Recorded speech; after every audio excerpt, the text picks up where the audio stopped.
बच्चों, विज्ञापन लेखन के पहले अंक में हम ये पढ़ चुके हैं, समझ चुके हैं विज्ञापन किसे कहते हैं, इसकी क्या महत्ता है, उद्देश्य क्या है विज्ञापन लेखन के, विज्ञापन लेखन से संबंधित महत्वपूर्ण बिंदु कौन कौन से हैं, ये हम पहले अंक में पढ़ चुके हैं।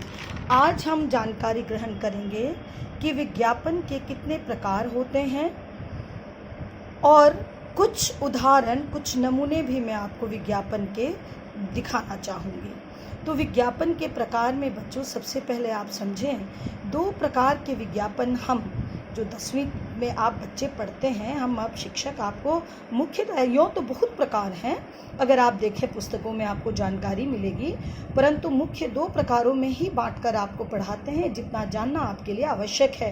पहला प्रकार है संस्थागत और दूसरा है सम्मानक। संस्थागत विज्ञापन कौन से कहलाते हैं? संस्थागत विज्ञापन वो माध्यम है जिसके द्वारा निजी विचार, सेवा, उत्पाद की सूचना जन सामान्य को दी जाती है और उनका विश्वास प्राप्त करने का प्रयास किया जाता है। विभिन्न प्रतिष्ठान, पत्र पत्रिकाएं, टीवी, रेडियो, सड़कों के किनारे लगे हुए बड़े बड़े होर्डिंग्स आपने देखे होंगे, ये सब इसके प्रमुख माध्यम हैं।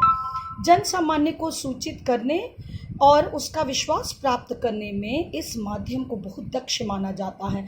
तो ये संस्थागत विज्ञापन, हम इसको भी दो भागों में बांट सकते हैं। एक तो मनोरंजन पर आधारित जो चित्रांकन सहित होता है, दूसरा वर्गीकृत होता है। अब मनोरंजन पर आधारित जो होते हैं विज्ञापन, वे कैसे होते हैं? ये जीवनोपयोगी विभिन्न वस्तुओं के क्रय विक्रय, बधाई, विवाह, नौकरी, नीलामी, निर्माण कार्य, शोक संवेदना, आवश्यकता, नाम परिवर्तन, बहुत प्रकार के होते हैं बच्चों। परंतु निजी उपयोग की वस्तुओं की, दुकानों की, जनमानस तक जो रंगीन चित्रों के माध्यम से विज्ञापन दिया जाता है, उनको हम बहुत प्रकार से देखते हैं पत्र पत्रिकाओं में। आपने देखा होगा वॉशिंग पाउडर का विज्ञापन, पेन का, कूलर का, मोटरसाइकिल, फैंसी स्टोर, कपड़े की दुकान, बहुत तरह के आपने देखे होंगे। जिसमें आपको मैं एक उदाहरण देना चाहूँ, आप देखें, ये है लियो कार का। लियो कार का यह उदाहरण है विज्ञापन का आपके सामने। कौन कौन से नियम हैं, उद्देश्य हैं, महत्वपूर्ण बिंदु हैं, उन सब का इसमें पालन किया गया है। एक उदाहरण और देखें आप, जीन्स जो आप बच्चे पहना करते हैं, उस जीन्स का MIB जीन्स का विज्ञापन है। तो इस प्रकार ये निजी उपयोग की वस्तुएं हैं और यह रंगीन चित्रों के साथ उकेरा जाता है। वर्गीकृत विज्ञापन आप देखें, एक और प्रकार है वर्गीकृत में, जैसे आपने देखा होगा पत्र पत्रिकाओं में, समाचार पत्रों में, वैवाहिक, व्यापारिक, सामान की नीलामी से संबंधित, निविदा, सरकारी कॉन्ट्रैक्ट की सूचनाएं, गोद लेने से संबंधित होता है, नाम परिवर्तन से संबंधित होता है, खोया पाया से संबंधित होता है। उसका भी आप नमूना देखें, मैं आपको दिखाना चाहूँगी।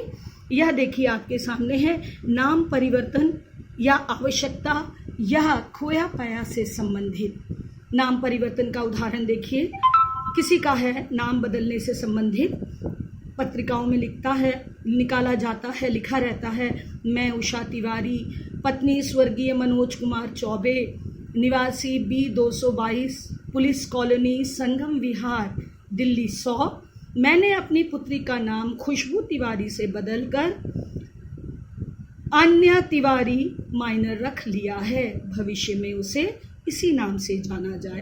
तो इस प्रकार हम देखते हैं बहुत तरह से विज्ञापन जो संस्थागत हैं, वर्गीकृत उसके अंतर्गत आता है, वर्गीकृत के अंतर्गत आता है। हम उसके उदाहरण देखते हैं। आप देखिए, पढ़ने जाते हैं कोचिंग सेंटर में, उसका एक उदाहरण देखें आप। यह विनायक कोचिंग सेंटर का एक विज्ञापन है, इसे आप देखें ध्यान से। दूसरे प्रकार का विज्ञापन होता है बच्चों सम्मानक विज्ञापन। विभिन्न राजनीतिक पार्टियों, धार्मिक पार्टियों द्वारा अपने प्रति जनता के विश्वास को प्राप्त करने हेतु जो भी पत्र, घोषणा पत्र, बैनर, पैम्फलेट इत्यादि तैयार किए जाते हैं, वे इस प्रकार के विज्ञापन के अंतर्गत आते हैं। अब आप देखें, यह PG पार्टी का चुनावी घोषणा पत्र है। इसका एक उदाहरण नमूना आप देखें। पीजी पार्टी का यह विज्ञापन है, घोषणा पत्र का विज्ञापन। पीजी पार्टी का ऐलान कि वह चुनाव जीतने के बाद क्या करेंगे। पार्टी का वादा है देश का आर्थिक विकास करेंगे, गरीबी उन्मूलन पर ध्यान देंगे, रोजगार की सुविधा होगी, पड़ोसी देशों से मधुर संबंध कायम करने की कोशिश करेंगे, गांव-गांव विद्युत सुविधा होगी। इस प्रकार बहुत प्रकार आप देखेंगे कि चुनावी घोषणा पत्र यह सम्मानक विज्ञापन के अंतर्गत आता है। इस प्रकार विज्ञापन लेखन का अभ्यास करें। विभिन्न विषय, विभिन्न उदाहरण आपको व्याकरण की पुस्तकों में मिल जाएंगे। इसके साथ ही मुझे लगता है आप बच्चों को विज्ञापन लेखन में अब कोई असुविधा नहीं होगी। धन्यवाद।